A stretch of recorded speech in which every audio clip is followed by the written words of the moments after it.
Welcome, so everyone should feel free to interrupt as they wish.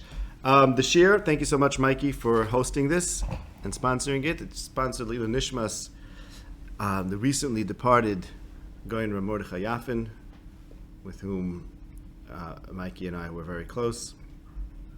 And the Shir is sponsored in his memory, and also as a merit for the brave and courageous soldiers that are doing Hashem's work in protecting us and our land from our enemies. May the shir be to their merit. So the title of the shir is Reclaiming the Mitzvahs, How to Revive a Prophetic Tradition. And what I want to discuss is the concept of a mitzvah. I want to clarify, reveal a new idea. I think it's a new idea that I rediscovered about the notion of a mitzvah. What do I mean, the notion of a mitzvah, what the purpose of a mitzvah, how to utilize a mitzvah, and perhaps, furthermore, how to generate mitzvahs, how to, maybe we could say, create new mitzvahs. Don't mean to be provocative there. Everyone's decisive flags are going up. You're not allowed to add to the Torah. So let's just put this out there that maybe there's a concept of making new mitzvahs. We're getting close to Hanukkah, which is a new mitzvah, not the Torah. So I'm not going to get into the technical aspects over here, but we're thinking about what's behind a mitzvah. And what a mitzvah is supposed to do allows us to start thinking about, well, how is it that they made new mitzvahs? So what were the rules that dictated when a new mitzvah might be appropriate, and then how to go about doing it, and what we can learn from that ourselves. Now, when I ask, what's the purpose of a mitzvah, everyone's like, well, we know mitzvahs are good things, and of course, they're good for people, they're good for society, and that's very obvious. I'm not questioning that. An aspect of a mitzvah, a specific aspect that does need a little more explanation, is the great detail and the specificity and the care about doing it exactly right. So that's something that's, while most people can immediately see the value in, let's say, most mitzvahs. We're not getting into those, of course, there are many mitzvahs that seem to have no reason. We're not getting to that. But most people, you'd say, well, what's the purpose of mitzvah? Well, it's very obvious. Mitzvahs are great things. They make you into a good person, so on and so forth. But then you say, well, why does it have to be so exact? And that's where things get a little bit more complicated. Why, indeed, would it matter so much that there be a specific size for a mitzvah, for a sukkah? Or let's say, since Hanukkah is coming, we can talk about Hanukkah, what kind of oil to use, how many to light, where to put them in over. So many detailed laws about that, and that gets a little more difficult to understand. Now, there's what to say about that as well, other ideas, besides for what I'm saying today, but I think I rediscovered a new approach here, which I call this a prophetic tradition, because I surmise that this is the way the prophets related to the concept of a mitzvah, and the concept of a mitzvah, as I'm going to explain today, has something it's very closely associated with, in my understanding, the prophetic craft and the prophetic schooling or training. So mitzvahs is a method, an integral method for training in prophetic ways. Okay, that's my thesis here, and that's what we're going to explore. And it's important because anyone who's seeking to be spiritually great, I think, can benefit from this idea and benefit from doing the practice of mitzvahs. Will also help us understand a lot of what Chazal were up to, especially in Medrash and Agadah. It will give us a certain sense of what they were trying to do with a lot of their Midrashim, and it'll help us understand Gemaras, Medrash, and Torah. So there's a lot to be accomplished here. So here's the basic idea, the fundamental idea that I am putting forth about the purpose of a mitzvah. And again, specifically, I mean to say the purpose of mitzvahs being so specific and so exact. And this is something that I must say I came to this idea. There were many things that contributed to it, to the realization, to understanding of it, but one of them, a very important one, was my own personal experience in the following struggle or problem. Often, you might have a very fundamental, very important idea, a very important notion, specifically regarding a mindset. You realize that, there's a certain mindset, and that's an amazing, wonderful kind of mindset that you could have towards relationships, towards life, towards your purpose on this world, things like that. So very fundamental ideas, but also very abstract ideas. And if those of you who are familiar with my writings, I think about those things a lot, especially my recent English writings on my Substacks. There's a lot of very abstract notions, but at the same time very specific, and that can have great effects on you if you're able to implement. I'm going to give some examples of those soon. The problem with abstractions is that they're abstract, and so let me walk you through some of those. Let's say some examples. One of the things I'm busy with, and I think this was a major component of the Prophet's tradition and the training, was this idea that a person should test his thoughts and decisions against all of reality. And what does that mean, to test it against all of reality? It means to, when you're thinking, let me do something, ask yourself, would I publicize this? Would I broadcast this thought across all of time and across all of space, backwards and forwards? So is this a universal kind of thought? Let's say that's the way you would say that in plain English. So you could do that with everything, right? I'm going to take a drink now. Is this something that fits into the fabric of all of reality? Meaning, is it something that whatever's motivating me to do it is something that I would want to be replicated, and everyone should do the same thing, and I should be like this back into the past and the future, and everyone should be like this? Then I'm doing something that, in prophetic languages, I'm being in the presence of Hashem.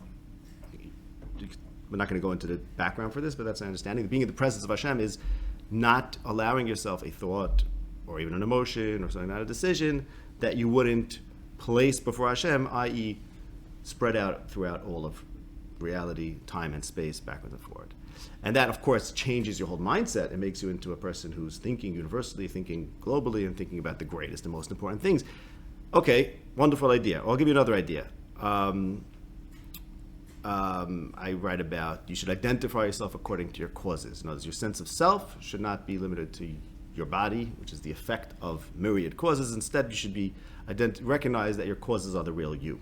Very abstract, but if we'd actually start doing that, if everyone would start doing that, or doing the first thing plus the second thing, and all sorts of ideas like that, the world would change in a very fundamental way. Humans would become more like angels, and we would start thinking godly thoughts, and we would start being, that's why I say prophets. So if you're talking about prophecy, I'm not talking about visions, I'm not talking about seeing the future, that's maybe associated with all this.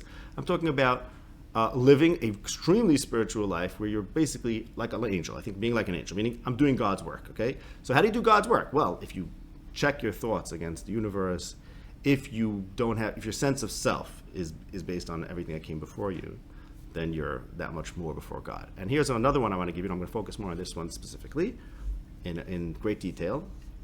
This is something I write about too, that we have a tendency as embodied intellects, we have a tendency to automatically translate our feelings, our physical feelings, into thoughts. So what does that mean? I'm hungry. So to my brain, that means I should eat, which is a transfer from a physical feeling to an idea of truth, about what I should do, a moral truth, let's say.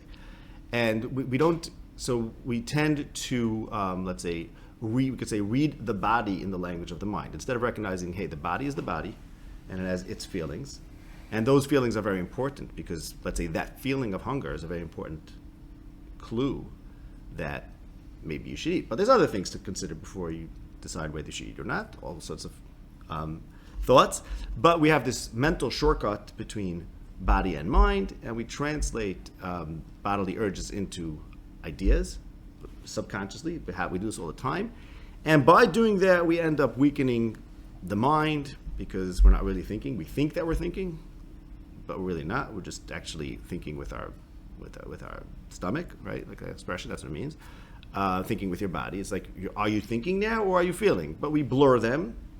And because we blur them, we end up being incapable of great thought, and also being incapable of great physical kind of life, because we're always interpreting our physical urges into a mental model instead of letting the physical be the physical and the mental be the mental. It's a very interesting practice, which I'm talking about my personal experience, is something I try to do and try to live by that.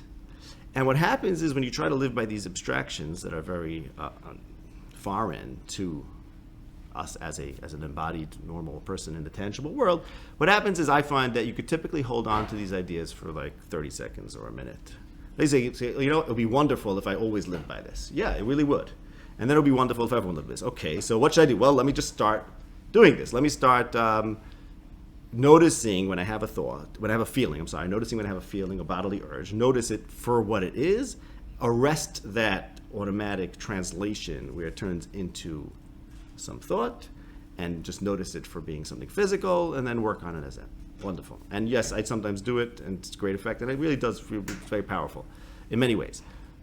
But if just committing to doing it and saying, hey, now I'm going to do it because I want to, it doesn't work. It lasts for a very short time.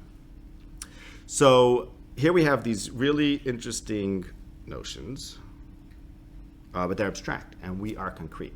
We're not abstract. So your body then militates against these kinds of notions. And when I say body now, I mean just fact is we're in a tangible world, right?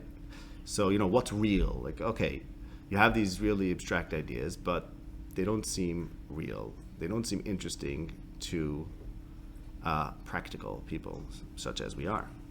And that creates a tension between ideas which are actually the most practical, because if we actually live by them, they would have the greatest effect and change reality in the greatest ways. But what is the greatest potential for changing reality are those things that are the most abstract. So on the one hand, you want to engage with these real great abstract ideas and then change reality in ways that have only been dreamt of in the by the Torah. You want to do that, but you're working with a world where these kinds of abstractions are not so familiar. Okay? So what do we do about that? How do we solve the problem? And this is where I realized that the mitzvahs have this power to make these notions, these abstract notions, concrete. And let me explain what I mean. I mean something very specific. It's sort of a mental hack. It's a trick. The trick goes like this. If there's a mitzvah, and remember what a mitzvah is, it's got to be exactly like this. It's about something tangible, and it's very specific. Now let's think for a minute. I'm going to take you through a couple of examples here. You have a mitzvah, and generally mitzvahs correspond to some sort of spiritual notion. So let's say that spiritual notion I was just talking about, that, okay, you want to sever the body from the mind, you want to look at those as two things, you don't want them to overlap and mix together. What if there's a mitzvah that corresponds to it? I'll tell you soon what it is. If there's a mitzvah that corresponds to it, and that mitzvah, like all mitzvahs, is very concrete and very specific, and if you do it this way, then you did the mitzvah. If you do it that way, you didn't do the mitzvah. So the mitzvah then, forget about where the mitzvah comes from. The fact is that a mitzvah talks to your body and talks to you as a defined, limited, concrete, practical being in a way that ideas don't. Because the mitzvah it's measurable, it's concrete, it's tangible. So now you can go through this, and this is again something I've done myself. When your body says back to you, oh, you know, and you, by the way, if you listen to yourself doing this, you'll see. You have an abstract notion, you say, like, I want to do this abstract notion, I want to live by this abstraction, okay? I heard this idea, how I should act towards my kids, how I should act towards my life, how I should act towards my work, whatever it is, and it's a great idea, it's true. Okay, so I want to live by that. But what the next thing that happens is there's an urge about, like, yeah, but that has nothing to do with. That in and of itself, the idea in and of itself, is not manifest in concrete, the practical world. But you know what is? A mitzvah is. So if you could create a mental link between the idea and the mitzvah, then you can say back to your concrete self, your practical self that is militating against the abstraction and saying, well, what does that have to do with this world? You say, I'll tell you what it has to do with this world. You know what it has to do with this world? Because there's this mitzvah, and if you do it like this, you're yaitz of the mitzvah. You did the mitzvah right, and if you mess up even a tiny bit, you did the mitzvah wrong. So obvious. So what do you mean this is not important? What do you mean this is not practical? It is of the utmost practicality, because here it's delineated by the mitzvah. Okay, soon I'm going to take you through a very specific example of that. I want to just pause for a minute and ask if there's any questions. So far, so good? Okay. Okay, so I'm going to take you through this example using that paradigm, that mindset of what's the human experience like. When I say the human experience, the human is a blend of mind and body. So what's that experience like? Is that some blurring between mind and body? That's what it is. That's a natural state of humans. We blur the two. And that's what I was talking about before. You feel something and you imagine that you're thinking something, but it's really a feeling. So again, simple case, hungry, I should eat. I should eat is a thought, because you'd have to prove it, right? What do you mean you should eat? Let's say someone would say, what do you mean you should eat? Why? Explain why. So it's a thought, but no one goes through those steps of thinking about why. Why don't we go through those steps? Because we trick ourselves. This is all built in. We don't have this need to go through the steps to reach a should. We just translate a physical impulse into a should, and that's a blurring between mind and body. That's one model of being a human being.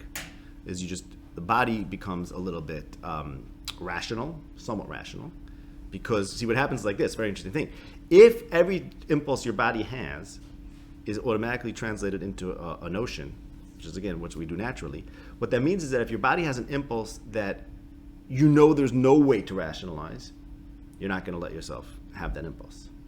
So there is there's the very fact that we're insisting on translating bodily impulses into notions also serves as a guardrail against the most wild and dangerous bodily impulses, because you're not going to let yourself have something that can't turn into a should.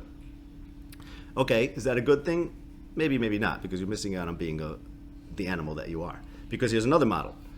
Because what happened? Well, let's talk about the first way. So you blur mind and body. So you're not going to allow your body to have certain impulses that the mind can't rationalize. But also...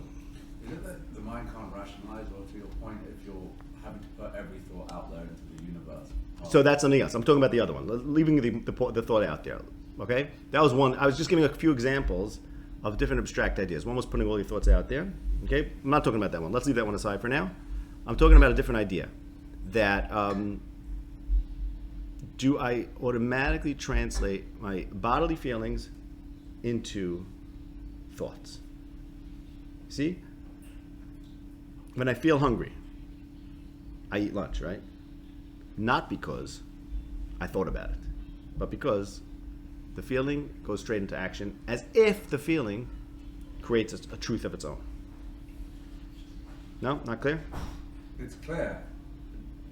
Doubting whether it's true. Whether there's no thought behind it. Well, exactly. There is no thought behind it, right? We do it automatically. That's true or not. Oh, okay. Well... And you have to think about, can I eat now? Do I have to? Yeah, there's sure. thought that goes into the action behind the feeling. There's some thought, but I think what we do often is we just take a shortcut. We don't go through those steps. In other words, we don't arrest the feeling before we allow it to turn into a thought. Yes, we're always learning, always thinking, so everything we do is influenced by thought.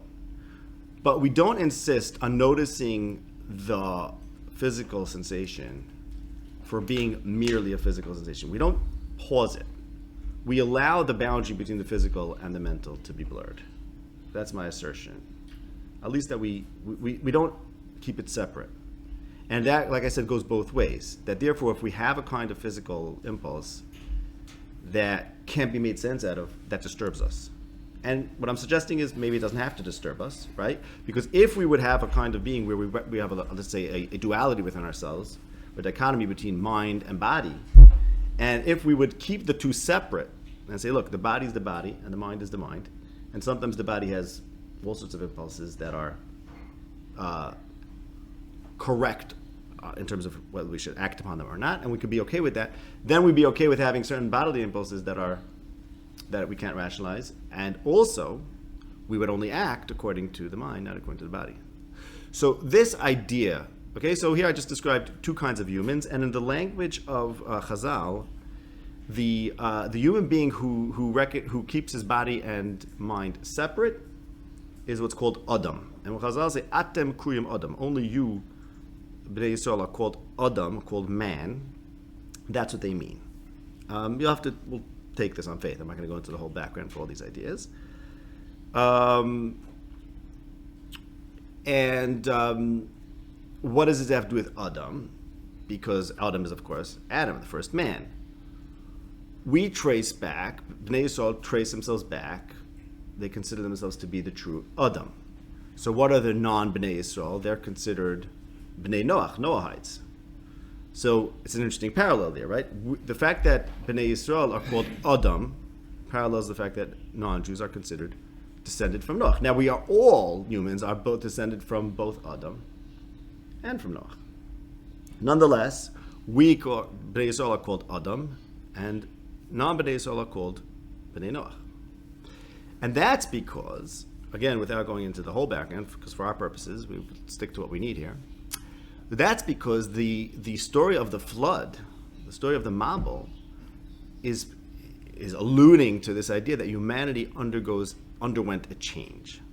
That while originally humanity was Adam, which is, like I was saying before, this kind of person who keeps body and mind separate, the flood comes along, and if you know the pasuk before the flood, Hashem says, "My spirit will no longer remain in the human being who is flesh." Only another 120 years, and then there's going to be a flood. So before the flood, there was God's spirit, and God's spirit was in separate before the Mabul. After the Mabul, so the water is what water makes that the spirit or the wind, the breath, can't be in the body. So there's this business before the Mabul. There's spirit and flesh, or breath and body, which are side by side. Comes the Mabul and says, from now on, there's not going to be this duality within man. Rather, man is going to be just like any other animal. He's not going to have this kind of dichotomy between the spirit and the flesh. He's going to be the greatest animal, the intelligent animal, but that's a new kind of humanity. So the new kind of humanity that's ushered in by the flood, that's the humanity that's called Bnei Noach, and the humanity that precedes the flood is called Adam. And Bnei Yisrael go back to the humanity that's prior to the flood by virtue of Moshe Rabbeinu's leadership. Moshe Rabbeinu was taken out of a teva, like Noach went into a teva, so he's bringing us back to the antediluvium, that means the pre-flood kind of human. Okay, so this is a kind of notion with nice psukim, nice stories, nice background. Great. Where's the mitzvah? Is there a mitzvah for this? Okay. So again, why are we looking for a mitzvah? We're looking for a mitzvah because if you want to live by this, you need to find something concrete that you could point to your body, to your practical self, that always looks for something concrete. And the mitzvah for this is the mitzvah of Eretz Yisrael. And I say the mitzvah of Eretz Yisrael, pointedly, I'm not talking about necessarily the mitzvah of living there, although that's part of it. Just the very concept that there's a holy place with the attendant mitzvahs of Maisus and Trumas. And of course, it's great detail because you have the boundaries of Eretz Yisrael. You say, oh, the whole sanctity of Eretz Yisrael goes right until here. Up to the point that you can even have a Mishnah that talks about a tree. I think it's a Mishnah. If you have a tree that's half in Chutz La'aretz and half in the Holy Land of Israel, so what about the fruits that grow on that tree, right? So that's a classic example of Chazal's paying attention to a kind of detail. And it's the kind of thing that I think brings out the question that we're trying to answer with this shir, which is, okay, we can understand that it can be a holy land, and we can understand this God's land, but seriously, the holiness goes till here and not there. But meanwhile, there's no difference between this soil and that soil. And if you go to that boundary and you have this tree that's planted half in and half out, you say to yourself, well, what is this really all about? What is the mitzvah all about? What does it mean that the holiness goes to there? But we're going to bring out the point through that kind of mitzvah. So you have this place, Eretz Yisrael. Eretz Yisrael is considered the place for the Adam people, not for the Bnei Noach. You might remember the Gemara in Zvachim says that the Mabul didn't go to Eretz Yisrael. Okay? And this is the idea that whatever the Mabul is doing, it's ushering in this new kind of humanity. Eretz Yisrael is not affected by that. In Eretz Yisrael, we can still live in this way that we keep mind and body separate. Okay, now, that's an assertion that just comes out of nowhere. Why is it that in Eretz Yisrael we can keep body and mind separate? What about Eretz Yisrael allows us to do that? I want to comment briefly on the roots of that, but then tell you what's really important. The roots of that, what's special about Eretz Yisrael, the pasuk says, is that in Eretz Yisrael is dependent on rain. That's why it's different than Mitzrayim. Okay, so that means in Eretz Yisrael, while you are satiated and enjoying being physical, you're always aware of the possibility of hunger. So that makes Eretz Yisrael is the ideal kind of place where you could be a body, but not let being a body define you. Okay, roughly said, a rough reason why Eretz Yisrael lends itself to this. Why does that not make you need more of a body to be dependent? Wait a second. So, why does it make you what? Why doesn't that make you more of a body to be dependent? So here's the thing. To be worried right. about hunger. No, so it's not about being more or less of a body. It's about that although we are a body, we at the same time can be aware of being a spirit as well. In other words, we have this problem as humans of being aware of the fact that we could be intellects while we're embodied. So the fact that we're aware of the possibility of hunger and that our rain comes from heaven situates our embodiment.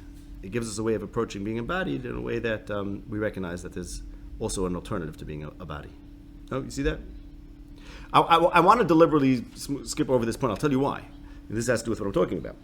That once you understand that a mitzvah is there to support a notion, so yes, you have to find some link between the mitzvah and the notion. But the key word over there is some. Because when we're talking about Eretz Yisrael as being the place for, let's say, Adams and not for Bnei Noach, for people who live this way, with this paradigm in their minds, what that means in the mental model is that you say to yourself, look, yeah, this exact line where the boundary of Eretz Yisrael ends, on this side of the line, this is where the Adam people should be, and on that side of the line, other kinds of people should be. This is completely made up. It has some basis in reality. That's why I'm bringing up the rain. It's got to have some connection to reality, but then it takes on a life of its own. Because the purpose of the mitzvah is to find some tangible space, place, action that has a correspondence to the notion. So going back, let's take us through the steps. You have this idea, I want to live as an Adam, I don't want to live as a Ben Noach. Okay, really cool. But that's a very abstract notion. It has nothing to do with this world. And then you say back to yourself, what do you mean it has nothing to do with this world? It has everything to do with this world. Because there's a land that's made for this kind of people, and that land has very specific laws, and the definition of that land also has very specific laws, because it goes up to this point, and not past that, and then you can start imagining that there's one kind of human on this side of the border, and another kind of human on the other side of the border, and the purpose of all that is so that you can tell yourself that this notion is of the utmost importance. So you're generating a whole world, a whole mental world, where the most abstract notions have the most practical implications. So the mitzvah is a way of responding to yourself. You hear your body pushing back and saying, "Come on, this is not interesting." What do you mean it's not interesting? It's very interesting, because this piece of soil is chayiv and meiser, and that soil is not chayiv and meiser. So then you could, let's say, study the laws of Eretz Yisrael, and studying the laws of the boundaries of where Eretz Yisrael ends is a way of convincing your subconscious, whatever words you want to use, that this does matter very much. Now again, the steps are, everyone knows this matters. Everyone knows these ideas matter. The thing that doesn't know that these ideas matter is the body, the habit. So we have to find an embodied kind of thing where we're going to say, look, these things do matter for the body, for practical things, and that's the function of a mitzvah. I think we need some more heat. Am I the only one that's cold? No, we're good? Okay. I'm directly below that condition. Oh, is it the AC now? We got the... Okay. Okay. Am I convincing anyone? Am I drawing anyone into this, or we're just... I have two comments. We're just being patient with me. Yeah. I think you're... I mean, there's like two different issues you're trying to solve. One is how to make... why details in this. Right. Mm-hmm. And for that, and then there's this whole how we make these ideas practical. Well, that's my solution. Right. Okay. Those are two problems, and I believe that one solves the other. I'm saying you have a lot of details in this. Sure. Oh, so here's the thing. No, but see, I think the more detail, the better, and this is where things really get interesting. It's sort of the opposite approach that people take to mitzvahs, because generally when you see a mitzvah, you want to make sense out of it, right?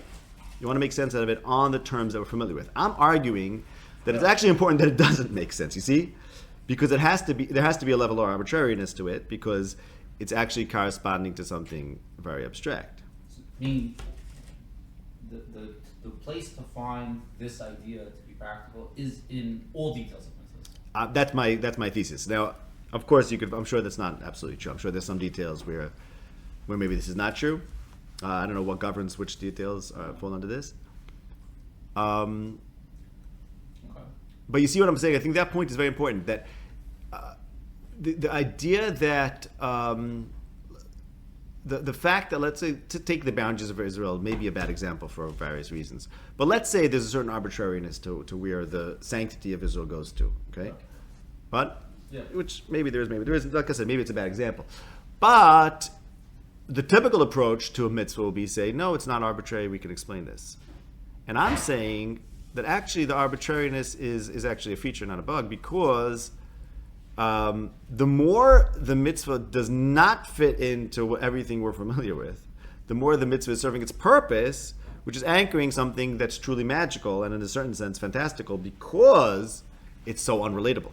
The mitzvah is what makes these greatest ideas, and going back to the prophets, these are the kind of things I think the prophets were engaged in these kinds of mental models and trying to develop these mindsets within themselves. And they face this problem of how do you develop a mindset that has no correspondence in the day-to-day practical world. We need something to tell ourselves that, hey, this is extremely important. I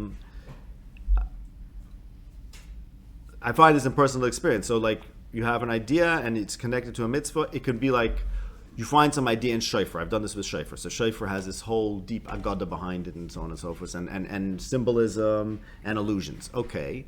And they have to do with, it's in my understanding, have to do with how you relate to women. Okay, that's my understanding of it. Now, I want to relate to a woman, my wife, in a certain way, and I know that it's maybe a good way to relate to her, but I know that I'm going to forget it in 5 minutes, by the time I get home. So I start thinking, well, no. What do you mean it's not important? What do you mean it's abstract? The laws of shofar are very specific. And I start thinking about the laws of shofar, and it really works.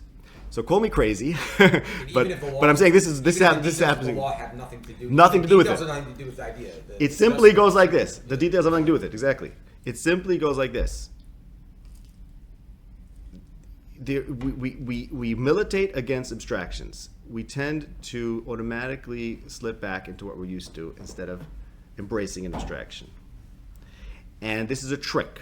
It's a hack to tell yourself that abstraction is very important, because if the shofar has a crack in it, then if the sound of the shofar change, then you don't get your mitzvah shofar, and if the sound of the shofar still is, so you just have to do that. You just have to think about that, and what that does for me is that it anchors the abstract notion in reality and tells me, don't say this is abstract, don't say this is not important, don't say this is not relevant to day-to-day life, because it's very relevant. Because if you blow a shofar and it has a crack, and the sound is different, then you have to blow shofar again. And if it doesn't, and if it has the same sound, then you don't have to blow shofar again. Even though that halacha has no correspondence to the notion. The notion has a correspondence to shofar in general. Say matzah, okay? Everyone knows matzah, you eat matzah Pesach night because we left Egypt. What are leaving Egypt is about freedom and all sorts of abstract ideas. Okay, amazing. So freedom is a very important notion. And you can start thinking about why is freedom so important? What does it mean to live a life of freedom? Okay, but then you say, it lets you understand the notion of freedom and what the Torah is doing with freedom. And you say, I want to live that way. And then what? Then you tell us, if no, that's clearly the most important and practical thing, because look at all the details of matzah. And if you want to engage in that abstraction and make your body take to that abstraction, go learn Mishnah Berurah Hilchos Pesach, Hilchos Matzah, and say, the matzah has to be made out of chitim and sa'irim.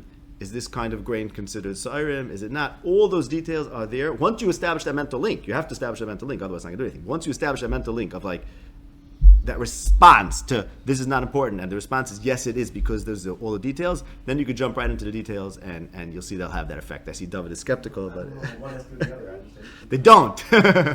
No. Constantly remind yourself of it. So here's the thing. So that's where Agada comes in a medrash. Well, see, what a medrash does often is it creates these connections between the mitzvah and these notions.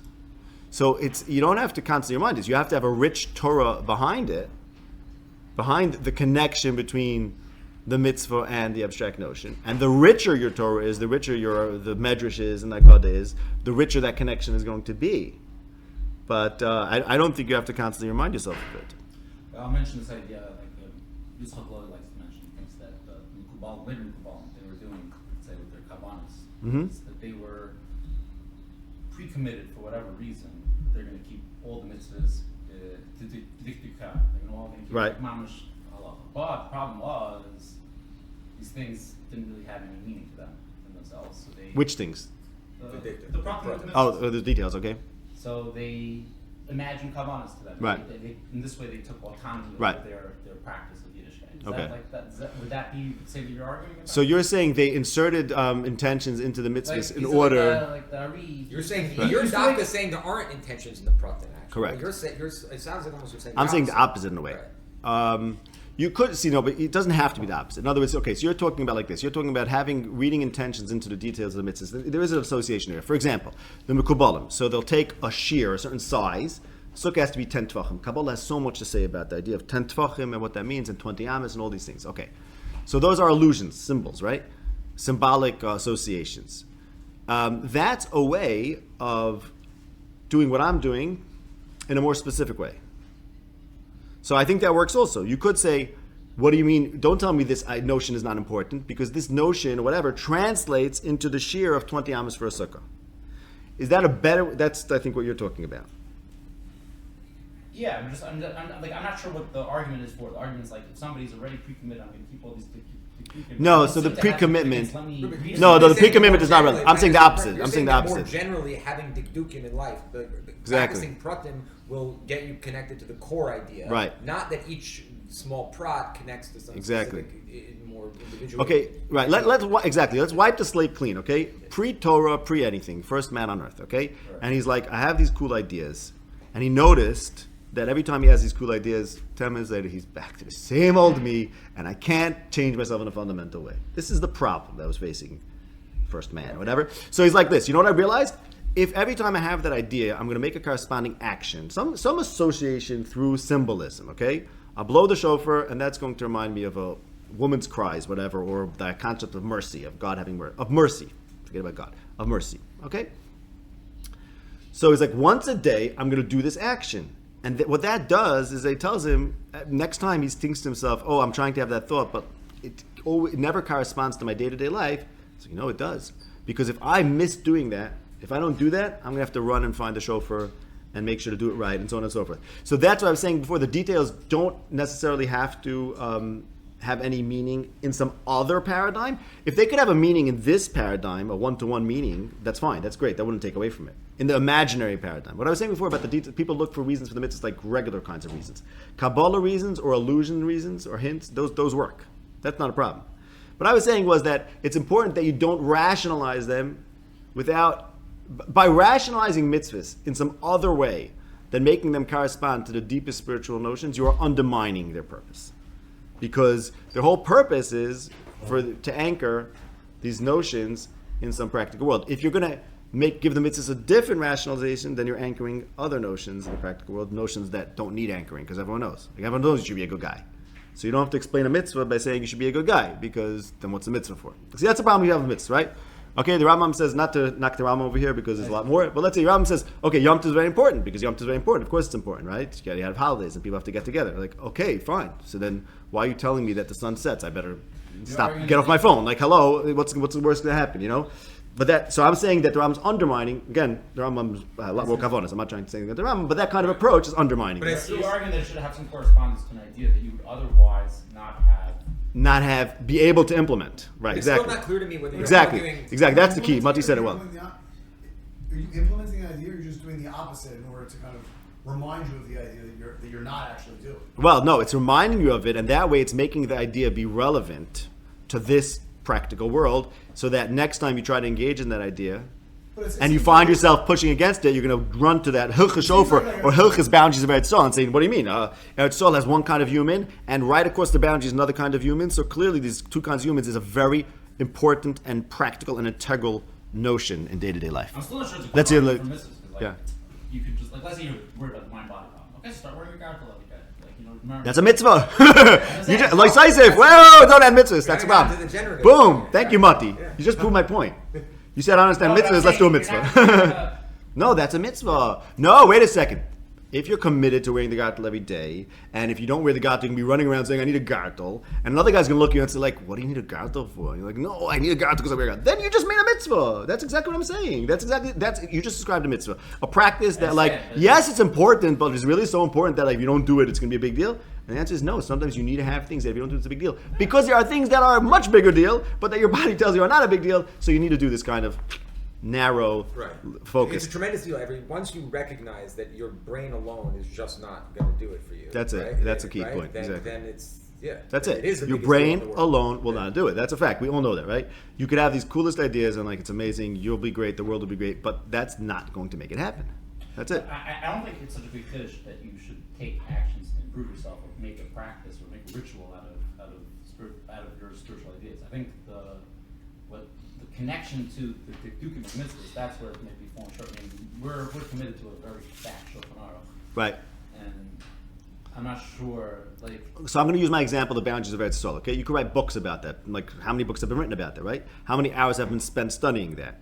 And the old model, let's say before today, whatever, so to speak, everyone's like, well, mitzvahs are important for some reason, and there's kedusha, maybe there's something called inherent kedusha, whatever, and we have to figure that out because that's what God wants. And I'm saying that you know what's important?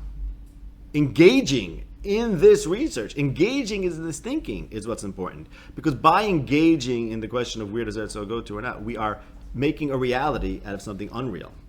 The unreal thing is like, there's two kinds of humans, spiritual humans and animal humans. That's unreal. What it means unreal? Unreal, it means it's completely made up and it's completely a product of our minds. It's a way of thinking about things. And if enough people commit to it, then it's going to become an actuality, okay? And people are not going to commit to it unless you say, there's a boundary over here, and asur latzes me'aretz l'chutz la'aretz, like you cross that boundary, something bad happens, okay? This is all made up in order that we can tell ourselves, no, this is very, very real. Right. We're victims to its success also. We have 3,000 years of our ancestors and Yeah, us keeping the for mitzvahs sure. and now having these ideas that have built it, right? Which Exactly. we don't know what it, Right, exactly. In other words, the core ideas of Judaism, let's say even talking about this one, that like a Jew is different fundamentally, Right. whatever, right? So yes, it's all the mitzvahs that make this something that we even maybe sometimes think is so obvious, but that's because of all these mitzvahs that were developed to support a fake idea. Again, when I say fake, I mean to say it doesn't have to necessarily take effect. It's only if you live by it, then it will take effect. So you need a way to live by it. I'm not sure who you're selling it to. Meaning, you're selling it to somebody who, the best Prophets. No, but you're selling it to somebody who's like needs some reason to learn Hilchos borders of Eretz Yisrael, but doesn't see a real purpose. Meaning, No. I was committed to the idea of body and soul, like that's what Right. I really cared about. Right. Like I have no interest in learning Hilchos borders of Eretz So Yisrael. I disagree. I'll tell you I'm why. still not gonna learn Hilchos No, borders of I'll Eretz tell you Yisrael. why. Because if you're really actually committed to that idea, and you really thought about it a long time, as I have, then you would get to the next point where you'd be like, I've been thinking about this for 10 years, and I haven't seen a change. I haven't seen that it's changing me. Maybe a little bit, and every once in a while I go back to it, but how can I take this notion and start seeing a change in my life? So then you might notice, this is again autobiographical, you'll notice that what's difficult about it is the abstraction, and there's like a drive to respond to that feeling of wait a second, this is so abstract, by filling it in with some detail. And literally when I started learning the borders of Eretz Yisrael because of this, and it's like I love it because of its correspondence. So yeah, I would never have learned the borders of Eretz Yisrael either. Like so I'm the same as you in that regard. But I started learning it because it became a way for me to anchor this kind of abstractness. Maybe like where it was Chaim and all this, right? The Tunis Mace, Yeah. learn Tunis Mace was the process. Yeah, I don't know. I always understood that differently. That like anything that the Torah talks to is okay, something like that. Like, yeah. This would be like, let's say you understood the notion of death as symbolizing something, some spiritual practice that we all have to go through, and then like, so let's study the laws of death, something like that. Like that would be. And I don't think that's a But then, but if I'm not going to learn Hilchos Tunis Mace. Like I'd rather just like if I was like super interested in death, I'll go spend time in the cemetery. Yeah, I know, but then when you come back to life, you won't have a way to implement it. That's what I find. I think we also don't take for granted the seriousness with which we, as religious Jews, take Halacha. take notions. reality, He's saying Mike is saying the opposite. Take notions seriously is a product of us and our ancestors having this rich mitzvah tradition and the pratim. I think you don't realize. Right, even the notion of holiness. Okay, what is that? It's nothing except for the fact that we have a whole business of actions that support this notion of holiness. So holiness is a way of thinking. Let's say it's a way of relating to the world, And it's like a major part of our psyche. There's a concept of holy and non-holy, right? Okay. And that is very, let's assume for a moment that having that concept in your mind of holiness is very fundamental to being a godly person, okay? That's pretty basic.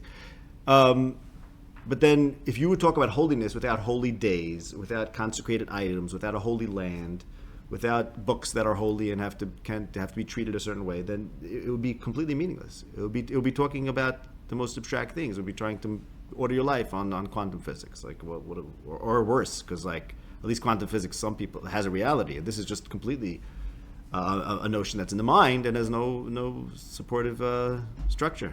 That's different than like the principle you're talking about. Like, no, but here's the thing. No, but that's the point, that you need to have very details about, well, what makes something holy? If the name of Hashem was written, what if it was written without the hey? Is it holy or not? If you wouldn't have that kind of very clear demarcation, then the concept of holiness would remain vague. So it's the specific demarcations in the pratim of mitzvahs.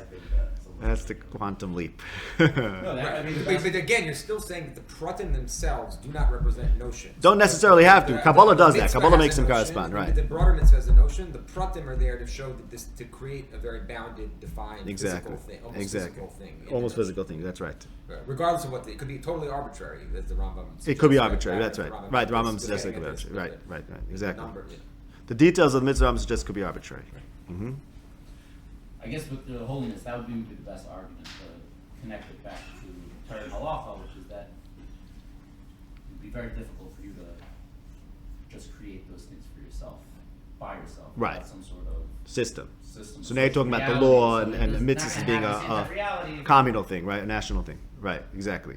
Private mitzvahs won't work, right? Right, exactly. So now we need the notion of a law and a community that supports each other by doing these actions and creating this alternate reality where these notions become real. Right? In a certain sense, okay, they are listening. In a certain sense, I vacillated between, like, this is a major chiddush, and really what I'm saying, everyone knows it already. Like, I'm just saying everything that everyone knows, because, like, of course, mitzvahs support ideas and whatever. I sort of was wondering if there's any chiddush here, but now I'm happy we got a little bit closer to that side of the argument. That everyone knows this. I think people, I don't know, a lot of practices that you have I know people who do time surviving, for example. Yeah. Okay. So that's a person who needs to have a practice to implement some sort of. Exactly. That part's not a chiddush, right? Right. No, but see, here's the thing. I mean, I'm making it a little bit more. You're saying that all the mitzvahs have the capacity to connect ideas that we would. Right, and that if you go through that mental exercise, you'll find it very fruitful. So let's say fasts. Okay, so you say, there's this idea that we're not, whatever, the physical here's how we should relate to the physical, and that's something I want to think about all the time. I can't. Whenever I find myself not able to think about it because it's abstract, I should learn Hilchos Yom Kippur, because I think the fasting on Yom Kippur is there to as a symbol of this or something like that. And so this is, like I said before, when I started, I think this also helps us understand the purpose of Talmud Torah, of learning certain things, the engaging in the learning, and I think now we understand Chazal. Chazal are very busy with these kinds of details. What? Exactly. So learning something is as if you did it. It's actually, that's what it's all about, because the learning and engaging with it is what makes it real. And that's what explains why Chazal are sometimes busy with these kinds of details, because they don't have to be relevant, right? They don't have to be relevant, because everyone thinks that law studying brings to action because you know what to do. And I'm saying, no. You know what to do because you know what to do, because you know what to do. The problem is that even knowing what to do doesn't make you do anything.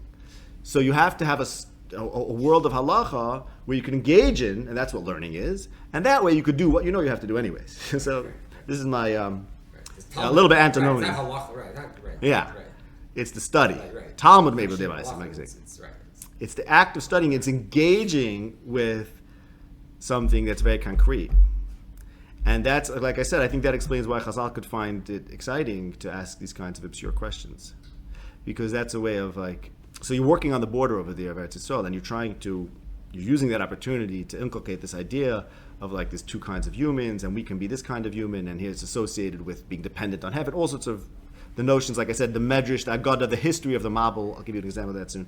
You're walking on the border there, and by saying, well, what would happen if there's a tree that's half on this and half on that side, you're driving home that made-up point that there's this way of being. And humans have to choose which side they're on. You're driving that home by drilling down and focusing on it in a very, very specific way.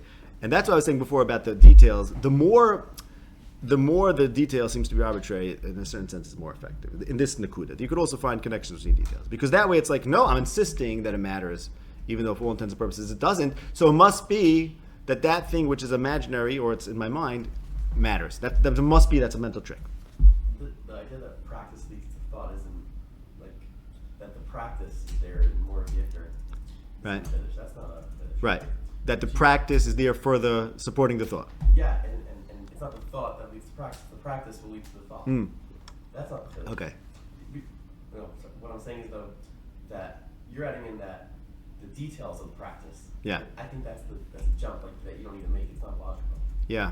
I mean, So, see, here's the thing. That's like with the prophets, because I'm not talking about something that we basically do. That's not what we're here for. I'm talking about something that I think the world hasn't really done yet. Maybe once upon a time the prophets were doing it, and we're trying to bring Mashiach here. We're not trying to play around here. We're not, So I'm saying is we're trying to make humanity live with like spiritual notions that are elusive. Even the people who discover them are not able to implement it. So first you got to try that.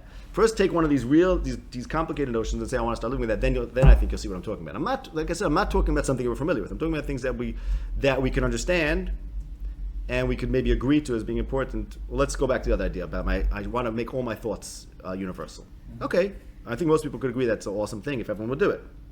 And maybe you'll say, I want to start living that way. So try to live that way, and you'll see right away you'll run into this problem. You'll run into this problem that you can't live that way because it just slips your mind. Because we're embodied, because we're practical. If you're really Chacham, you'd make your own Torah. If you're Chacham, you'd make your own Torah, exactly. And you would find, and I started doing this, every spiritual idea, notion, I say, well, what's the mitzvah? Is there a karas? There's got to be a karas on a mitzvah. So now I also have a meta theory of how mitzvahs develop in general, that maybe every notion has its mitzvah. And then we get this concept of 630 mitzvahs corresponding to the limbs of the body and the veins, 248 limbs, etc. Maybe that means that there's X amount of spiritual practices or mindsets. And each one, maybe, this is all theoretical, maybe when we say Eretz Yisrael is equal to all the mitzvahs, we mean that you could actually link every single idea to Eretz Yisrael. Because Eretz Yisrael is a pretty broad notion. And when we talk about linking ideas, you want to say something? Oh, I think. When we talk about linking ideas, is a very key point. As I started saying before with the rain, we just have to create the link. This is a very important idea. The mitzvah doesn't have to be effective because it's inherently effective. It's effective because we create the link between the idea and the mitzvah. That's what makes the mitzvah become effective. Okay, now I have an idea. Should we take a minute break? Just maybe then we'll continue. Yeah. Let's take a little break. Let's pause this. Resume. Okay, here we are. So now we started asking some questions about, let's say, developing new mitzvahs. So one of the things that gave me this idea is the Masechtas Kinnim. This Masechta about this little Masechta tucked in the end of Kachim, talking about Moshe Kapel. He has a book on it. You know that? On Kinnim, yeah, because he's a mathematician. So Kinnim is all about math, because it's all about what happens if birds mix up. Birds of carbones, because a carbon has to be a cane, a set of two birds. One is a chatas, one is an ola, and if they get mixed up, then you have all sorts of kinds of interesting questions that come up. And what I noticed was, in brief, basically it goes like this. The Gemara says that the author of this Masechta, the Tana of this Masechta, whatever that means, is Rabbi Yeshua. And this Masechta is full of kinds of cases that literally will never happen unless the world is infinite. So I guess everything will happen. Such as if you have a set of 2 birds, another set of 4 birds, another set of 6, 8, 10, 12, and 14. Okay, so there's 7 sets of birds. And one bird flies from set number 1 to the second, and then another one flies from the second to the third, and so on, till the 7th, and then back 3 times, I think the Mishnah, maybe more, but back and forth, okay? So, and the Gemara, the Mishnah talks about what the halach is in that case, and there's actually a machlokes about it, Yeshayim, okay? Something that never happened. And what's so interesting to me was that Rabbi Shua, the same Rabbi Shua who says Masechtas Kinnim, he says in Masechtas Nido, he have another similar Mishnah which talks about what if a woman forgets her timing, and she may be a zav, she may have been having a baby, all sorts of weird questions. And Rabbi Shua says, why are you busy with these kinds of cases that will never happen? You should be busy with the normal cases. So Rabbi Shua himself, okay, so I have this piece in my Sefer Mishnah Yaakov about this called Psachel HaKinnim, and you might remember also the Mishnah in Masechtas Avos puts together Kinnim and Pischei Nido. So these which are both about mathematical kinds of questions. And Rabbi Shua is opposed to one, and he supports the other. Long story short, what's this all about? There's this notion about language, okay, language of all things. There's Lashon HaKodesh, the holy tongue, and that expresses the word of Hashem. And then there's the 70 languages, which represent the idea, and maybe more than represent, maybe they're rooted in the idea that there are 70 ways to misrepresent everything, 70 ways to almost express any notion, 70 different ways, corresponding to 70 different kinds of people, or 70 koiches hanefesh, characteristics. And we, the nation of Israel, is exiled among the 70 nations. So now, truth, as it were, especially about God, becomes mixed up. Of course, it takes us back to the Tower of Babel. Parenthetically, okay, we won't go into the whole Kinnim allusions, that's near my sefer. And the nation of Israel, mixing among all the nations, is symbolized by a bird. Knesset Yisrael is like a Yonah, like a bird, mixing among the other birds, and instead of expressing itself in pure speech, instead of chirps, the chirps of birds represent this kind of half speech. So beautiful symbolism of this Masechta about what is the nation of Israel supposed to do in exile. Are they supposed to be enriched by mixing among the other nations and picking up the other languages, or are they supposed to be separate? And Pischei Nida stands for separatism. Rabbi Shua's shita was we should mix with the nations and learn from them. Okay, wonderful kinds of symbolism and allusion. Fine. Though that's all there in my book. But what I wondered since is very nice that this Masechta has this kind of symbolism, but nonetheless, how does that explain why Rabbi Shua spent the time and effort thinking about all these cases that will never happen? And this is what I started understanding, that he had this notion that I want to think about the 70 languages. Another example of a very abstract notion, which I can go to in detail, but I won't. I wouldn't have to go to it now. But this kind of abstract notion that every time a person says a word, he's coming from a certain mindset, and you could start thinking about what's his mindset, and what's my mindset, and what does the word mean to him, and what does the word mean to me. Every word is like that. Take the word water. So yes, you and I would both call this water. But there are going to be liminal cases, like at what point, like let's say it's muddy. At what point would you stop calling it water, would I stop calling it water? So there's going to be differences. There's going to be 70, let's say, different words for water. Meaning to say, 70 different people, 70 different characteristics are going to apply the word water differently, because someone's going to focus on the taste, another person's going to focus on the health benefits, another person's going to focus on how it looks, and that's all rooted in 70 different kinds of people. So that's the idea that there's 70 kinds of people, and you could, like I said, you could actually start thinking about that and making that a part of your life, but it's very abstract. And you could do yichudim, you could put together languages and say, oh, that person's coming from this perspective, that comes from that perspective, how can we bring them together? So it's a paradigm. It's a very powerful mental paradigm, very prophetic in the sense that it's very abstract and very powerful, and you can imagine a world that people are doing this and this is part of the discourse would be an amazing world. But how do you apply it? Says Rabbi Shua, I got this problem, I have to apply this new idea. So he has to find a mitzvah, as we were talking about before, that new ideas that come up also have to be linked to mitzvahs. This is a new idea, because this is a post-exile idea. This has to do with Klal Yisrael mixing among other nations, and how do we deal with that? So this might not be represented by any of the 613 mitzvahs. So Rabbi Shua is searching. It even comes before Rabbi Shua, but whoever first went into the spiritual practice of the 70 languages is searching the Torah, what law or what mitzvah corresponds to this idea. And he says, look, I can't find a mitzvah that corresponds to it, but I can start thinking about birds, because there's birds in the Torah, and birds chirp. And birds sometimes fly around, like the nation of Israel flies around among the nations, and that's a cool symbol. So I could start using that body of halacha, developing that body of halacha, start thinking about all those cases, whenever I have this need to make real this notion that I'm working so hard to try to put into my life, okay? So then we develop this body of halacha. And what's interesting is that you think about this Masechta and you think it's just Yeridei Siman Kuf Yud Aleph, which is about mixtures.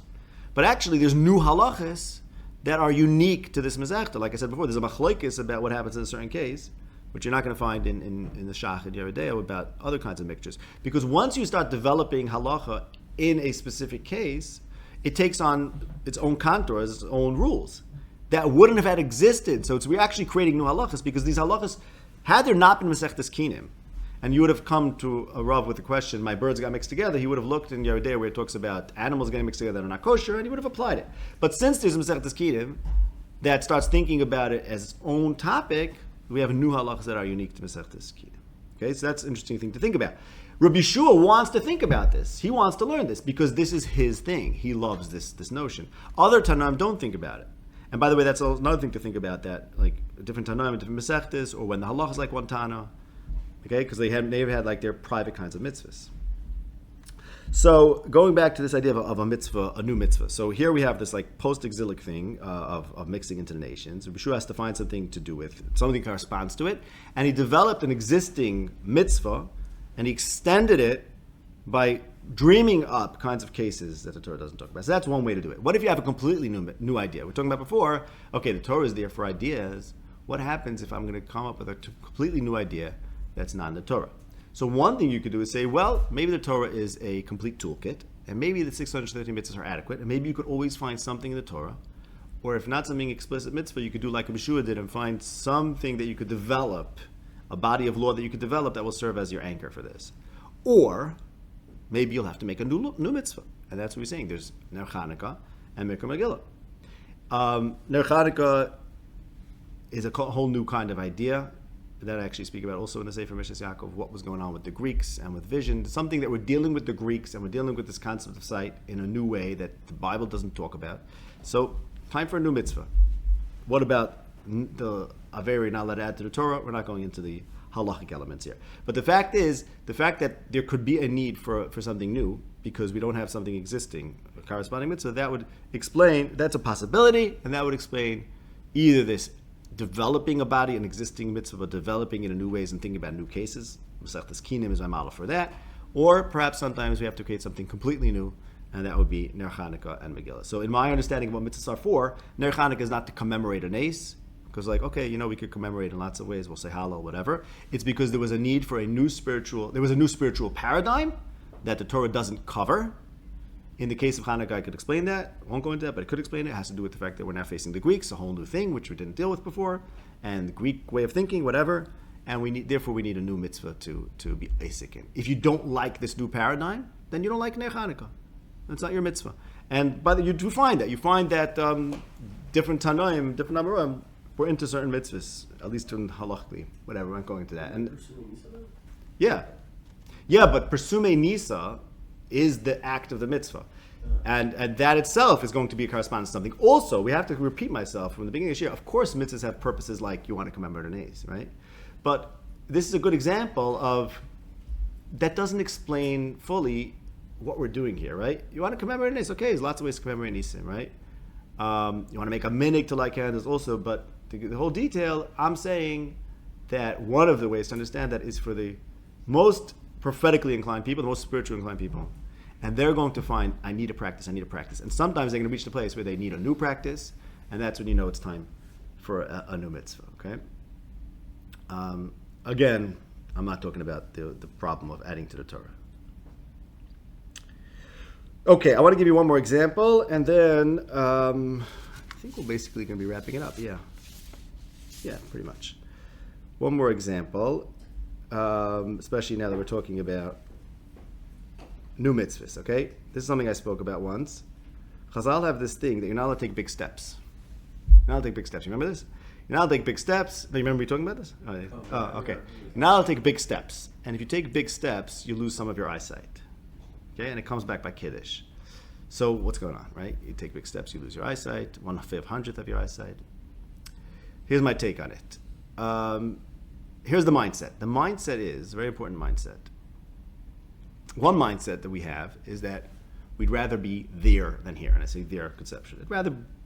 I think that where I am is the wrong place for me. I'm not in the right place in my life. I want to be someplace else. I have a need to be someplace else.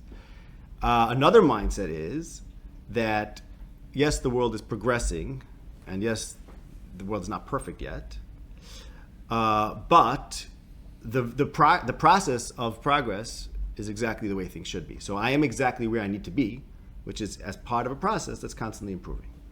Okay?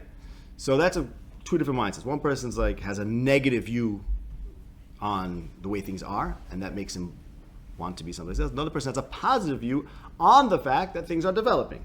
So they're both going to the same place, but one is taking, now I'm using figuratively, one's taking a big step. You can think of it like calculus, like discrete, whatever. One's jumping, one's taking a leap. he thinks that the there and the here are not linked, and the other one recognizes that it's the here that develops into the there, and that everything is cool, everything's good. Okay. A recent Meir Rabbi, did you see it? I have this guy on Twitter, my Meir Rabbi, and he said recently that I asked him, story goes, why he's always very patient. He's never rushing anywhere, and he said, why should I rush? I'm already located in eternity. This is what it means. It means if you recognize that the eternity is inherent in this moment and is because the world is perfect and it's tending towards perfection, then you have no need. You don't have that feeling of rushing. Okay, and this is key to having the right perspective on the world. Very nice, great. Spiritual practice, beautiful. Let's start implementing this. But we know what happens, it doesn't work. So we have to create an action that corresponds to it. And the action is large steps. Okay. So we make a mental link. We say a large step corresponds, and it's a beautiful, perfect symbol. Taking a big step, right? More than an amma, whatever the shir is. Taking a big step corresponds to having this need to be there instead of here. All right. What happens now? So once I created that mental link, when I actually take a big step, it really affects my perspective. Because once I created this link in my mind, it works both ways. The more I'm careful not to take big steps, the more I'm making this idea real. And every time I feel like it's not real, I say, no, of course it's real, because look how I walk. I walk that way. Right. And when I take a big step, I automatically undermine my perspective. And this is the next part of the theory we don't have to go into, that if you undermine your perspective, your biological vision will respond because it's linked to your mindset. And if, in other words, if you're a very spiritually attuned person and you say, I want to view the world a certain way, and you're aware of the fact that you're not viewing it the right way, then your eyesight will literally respond to that. And then you need Friday night, another spiritual exercise that's going to... Why is this dafka vision though? Like why? Because we have this perception. Have to do with vision. Because it's perception. No, it's perception of the world. It's basically about good and evil. Because if you have a need to be there, that means you think there's evil. If you understand that the world is a process, then you're basically living in infinity, and in infinity is no evil because everything is eventually going to right itself. So then you have the correct perspectives. Gets us back to Eitz Hadas. And Kiddush Friday night also corresponds to Eitz Hadas, which is grapes, and they're supposed to wait to Friday. So basically, all the symbolism, all that God, all the medrash is there to create this mental model that actually then has real effects. Okay. So Chazal say you can't take a big step, and if you do, this is what's going to happen. So what I'm saying is like this. The reason why you can't take a big step is because we created this whole world where if you take a big step, it's going to affect you, and then you're not allowed to take a big step, and then that also becomes a reason why you're not allowed, because you can't ruin your eyesight. So basically, we generate this whole reality by creating this very mental link in our minds, and then it actually really makes a difference. Okay? So that's like a kind of new mitzvah. In that case, obviously, people start wondering, is it usher, is it not usher? I think the Gemara says usher. I didn't look it up, but I think the Gemara says usher l'soeb siyagasa. And everyone wants to know, okay, is it really usher? What is it? Obviously that's not a new mitzvah like Hanukkah or Megillah. But in that case, what I'm alluding to is... Why is that obvious? Because it's not like as strict. I mean, when the Gemara says in Megillah that they didn't add anything except for Megillah, no one asks from usher l'soeb siyagasa. It doesn't get counted as one of the... Doesn't get counted as one of the 7 rabbinical mitzvahs, right? What's the difference between them? I don't know, but I mean... Why one would and one wouldn't? I don't know. I guess... In this pre-committed world, I'm pre-committed to this view. You're probably not committed to... No, because I don't want Chazal just to be giving me a prescription for medicine, a medical prescription. Right. That exactly. That doesn't All right. anymore. So Right. I'm just going to say, there's a greater spiritual meaning to it, and therefore Right. retrofit this whole explanation into it. Right. So look, if I'm retrofitting, I'm retrofitting. I can't help you. No. This is like randomly. And Kiddush, right. Of course, look, typically people read that Gemara as a medicinal Gemara, and then they say, well, this is not true, so forget about it. And I'm arguing that at least that Gemara doesn't mean it. And by the way, even the medical Gemaras, I wonder if they're maybe supportive of a greater spiritual approach. It's very possible that all these kinds of ideas that Chazal are teaching us, even being about things that are non-obligatory or seem to have nothing to do with halacha, may be part and parcel of this creating this kind of what I call prophetic mindset, prophetic world. So maybe like I don't know, any examples, some medical stuff. Don't bloodlet on like Erev Shavuos, whatever. Like okay, because of some shade, right?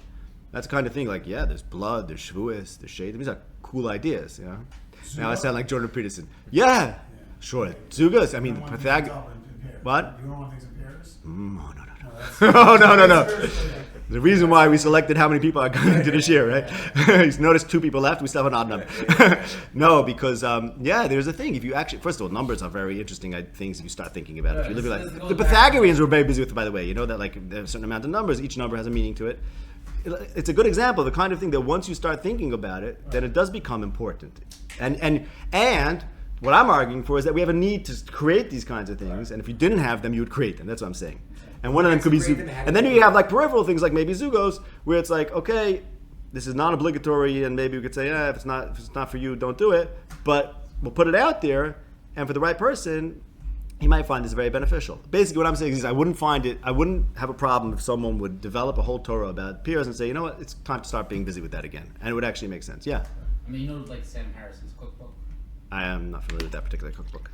It's like he's kind of like taking in the modern apologetics debates. You know, there's a lot of there's a prominent secular, I don't even want to call it religious person, Jordan Peterson, who's called busy with the symbolism. So Right. as Yeah, I referenced him before. I said I sound like him. As a him. retort to him, he said, "Well, you know, I could go with this cookbook and listen to tomatoes. The tomatoes are red. The red means this. So there's a point where it becomes, you know, arbitrary. You don't have to." Maybe not. Maybe that's Maybe maybe not. the structure Right. of reality. Maybe Yeah. these ideas are so clear and true in notion that they could manifest themselves even in a cookbook. Like, meaning it might be. Yeah. So that would be Jordan Peterson's argument. Right. Right. Okay. Yeah. Okay. Yeah, and maybe they It's not a could. Right. reductio, like it's, Exactly. Right. I'm not sure. Well, so you got to study it, right? But here's the thing. Here's what I was going to say now regarding. You're arguing more from a pragmatic perspective. Yes, So it's yes, not which I like think is either where we should works or argue doesn't from. work. Right, exactly. I think that's ultimately the measure of things. That's my personal opinion. That the measure of the Torah is pragmatic, is what is its effect. So therefore, we have to figure out how will it get us to an effect. Meaning what? Oh, an effect on improving the world or making us into better people. And that's a measure. That's a metric that's external to the Torah. Yeah, I think that's a metric that's external to the Torah. Make an awesome world. We know what awesome means. Everyone's rich and everyone is at peace. Whatever. Okay, and everyone's living the fullest lives. Yes, no, and that's the measure of Torah. That's why I think redemption is very crucial to what the Torah is all about, because the Torah has to work. Yeah. Anyways, but talking about flexibility, so here's the thing. Like I said before, you can sometimes may have a need for new mitzvahs according to new spiritual paradigms, but more importantly, perhaps, is new medrash, a new agada, like new connections between things, stories in the Torah, and ideas, or maybe items, right? Maybe we could have practices, like there's a Gemara in Shabbos that says, I think it was of Chisda, he says, I washed my hands with a lot of water and that's made me rich. When he did until his time, he used a lot of water. So here's how I think about that. Rav Chisda is committed to, let's say you're committed to becoming rich, right? You decide it's a good idea for you to be rich, okay? That's the most important factor in a person being rich, let's say, is his commitment. But like everything else, commitment to being, like every other commitment to being rich is not trustworthy. It's fickle, because next day you're like, why should I be rich? Maybe not. Maybe I don't deserve to be rich. So you know what you should do? Start washing your hands with a lot of water. And then every time you start questioning whether you should be rich or not, what do you mean? What do you mean? Of course I have to be rich. I wash my hands with a lot of water. So like, look, that's the riches, because water is wealth, and that's it. You're outsourcing thinking, because once you reach the conclusion, you want to stop thinking about it, and you want to just put it into an item, and then boom, it's there. It's part of your life. It's built into your bodily reality. The human's mind's highest use is really just to generate the idea. And then outsource it, move on. Exactly. Because otherwise you're just going to be going back to it, and it's never going to get any traction. So you dafka want to find something that you could outsource it to, so that you can focus on the next big, higher and better idea. But going back to Eretz Yisrael, I want to say this before, because it has to do with Agoda also.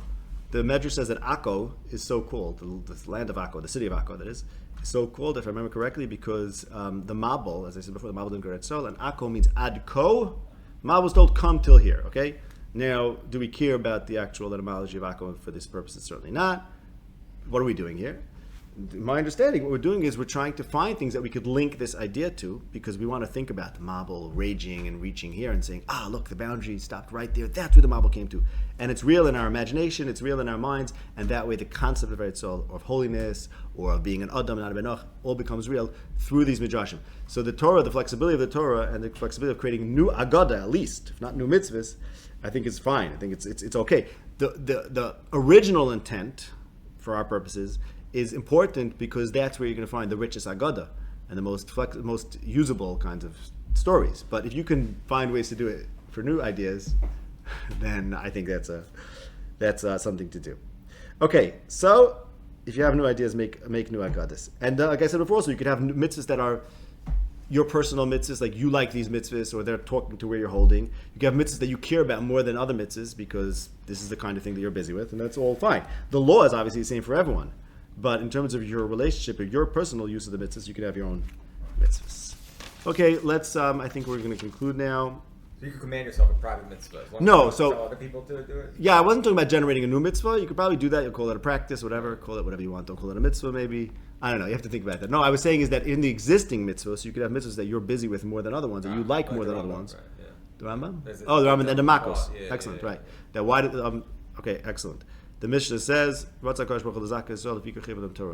wanted to merit Israel, so therefore he gave them many Torah mitzvahs. Rambam says it's a very fundamental principle. It's a fundamental principle that if a person does one mitzvah right, he earns the world to come.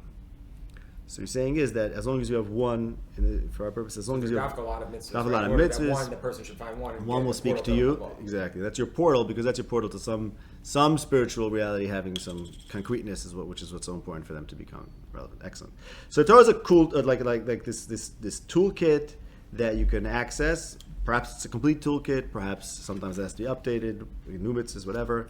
And like I said before, it's a two-way street. In other words, you want to make that anytime you don't do the mitzvah, the idea becomes weaker, because you want to create that connection so that you have this need to be medactic in the mitzvah, because then by being medactic and keeping the mitzvah exactly, that strengthens the idea and the converse.